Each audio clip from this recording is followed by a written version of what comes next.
జూబ్లీస్ లో ఎలక్షన్స్ వచ్చాయి కదా, ఏ పార్టీ గెలిస్తే మంచిది కదా?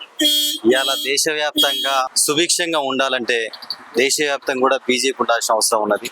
ఇవాళ రాష్ట్రంలో కాంగ్రెస్ పార్టీ అధికారంలోకి అలవిగానే హామీలు 6 పథకాలు 6 హామీలు అని చెప్పని వచ్చి దానికి అనుబంధంగా ఇవాళ 600 హామీలు ముడిపడి ఉన్నాయి. ఆ 6 హామీలు ఏది కూడా సంపూర్ణంగా చేసింది లేదు.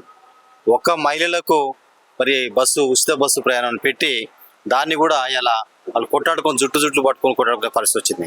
వాళ్ళు నేను అడుగుతా ఉన్నా, వాళ్ళ ఆర్టీసీ ఇప్పటికే నష్టాల్లో పునరుద్ధరిస్తున్న సంస్థ, అది ఉద్యోగులకు వేతనాలు కూడా ఇవ్వలేని పరిస్థితిలో ఉన్న దాన్ని ఇంకా నష్టాల ఊపిలోకి నెట్టడానికి అది పెట్టమనేది దురదృష్టకరం. ఒకవేళ పెట్టినా కూడా దాంట్లో ఎంప్లాయీస్ 1,00,000 జీతం ఉన్న ఆడవాళ్ళు కూడా ఎక్కుతా ఉన్నారు, కటిక పేద స్థితిలో ఉన్న ఆడవాళ్ళు ఎక్కుతున్నారు.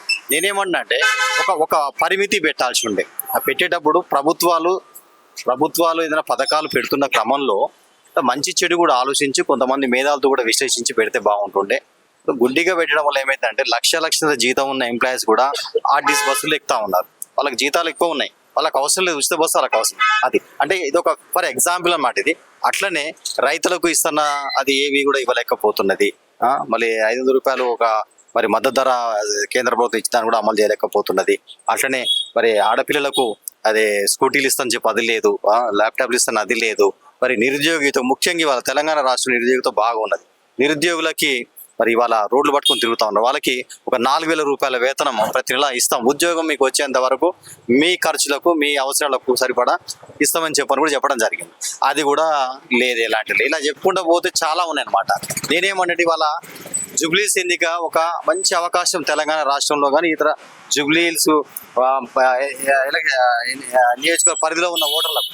ఎందుకంటే ఇవాళ దేశవ్యాప్తంగా బీజేపీ మంచి ఫలితాలు ఇస్తా ఉంది. వాళ్ళ ప్రపంచంలోనే ఒక 3వ దానిగా మరి ఎగబాకినది ఏది జీడిపిలో కానీ ఆర్థికంగా కానీ ఉంది. కాబట్టి అట్లనే మరి మన ఇప్పుడు ఇంత ముందుకు ఎక్కడ పడితే అక్కడ బాంబు పేర్లు ఉంటా ఉండేది. ఇలా దేశంలో బీజేపీ గవర్నమెంట్ వచ్చిన తర్వాత గూగుల్ చాట్ బాంబులు చూసినాం, దిశరు కూడా బాంబులు చూసిన ఇవన్నీ కూడా ఆగిపోయినాయి.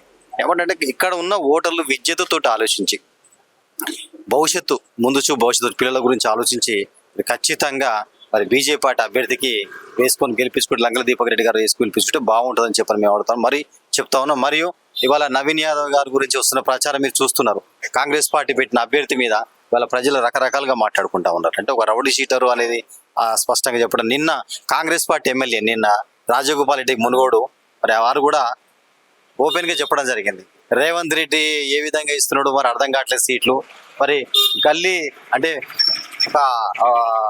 లీడర్లకు వీధి రౌడీలకు టికెట్లు కేటాయిస్తున్నారని స్వయంగా మరి కాంగ్రెస్ పార్టీ నాయకుడు చెప్తా ఉండే. కాబట్టి ఇవాళ మరి కాంగ్రెస్ పార్టీకి ఓటు వేయదలుచుకున్న ఓటర్లు మరి విద్యతో ఆలోచించాలని చెప్తా ఉన్నా.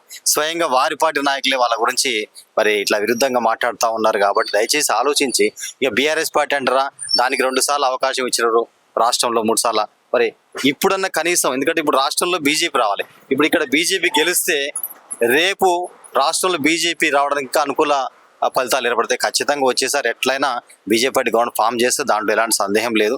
కాబట్టి మరి దయచేసి ఈసారి మరి ఇక్కడ జూబ్లీస్ ఎందుకంటే ఇప్పుడు ఇక్కడ పార్లమెంటు స్థాయిలో కూడా మన ఎంపీ గారు కిషన్ రెడ్డి మంత్రి గారికి కూడా ఓట్లు చాలా వచ్చున్నాయి. ఇక్కడ ఉన్న ఓటర్లు విద్యతోటి మరి కిషన్ రెడ్డి గారు గెలిపించుకోవడం జరిగింది. కాబట్టి మరి జూబ్లీస్ మరి నియోజకవర్గ పరిధిలో ఓటర్లందరూ కూడా మేము విజ్ఞప్తి చేస్తా ఉన్నాం. మరి లంకెల దీపక్ రెడ్డి గారికి బీజేపీని గెలిపించుకుంటే బాగుంటుంది, రాష్ట్రం బాగుంటుంది, జూబ్లీస్ నియోజకవర్గం బాగుంటుంది, దేశం కూడా బాగుంటుంది చెప్పి తెలియజేస్తాం.